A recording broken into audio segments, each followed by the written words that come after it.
Hey, it's Nick, and if you're like me, you probably love a Philly cheesesteak sandwich, but sometimes chicken's on the menu, not beef.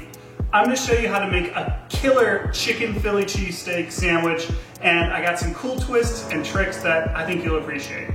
The first step is to take your knife and fillet your chicken breast. That means taking a thicker piece of chicken breast like this and making it into two smaller pieces. Just take your knife, run it through the long edge, and you have two pieces. Season it generously with your favorite steak-style seasoning. The chicken's gonna need that if we're making a cheesesteak sandwich after all. Now, put the chicken in the oven at 400 degrees and let it bake for about 20 minutes until it reaches 165 degrees. When the chicken is done cooking, slice it into thin strips. This will be perfect to load up our sandwiches. I've diced 2 red peppers and 1 big green bell pepper. I like to dice them for this recipe because we're doing it a little different than the beef one. Also, make sure you dice up 1 big yellow onion.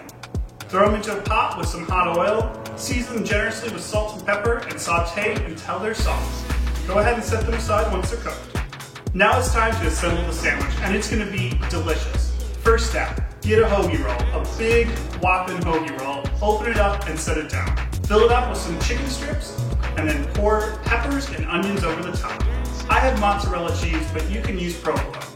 Now I'm going to put a little bit of Italian seasoning on top for extra flavor, maybe some crushed red pepper if you like a little bit of spice, and put it in the oven for 350 degrees for about 5 minutes, just until the cheese melts and the hoagie roll is nice and warm. Doesn't that look like a great sandwich?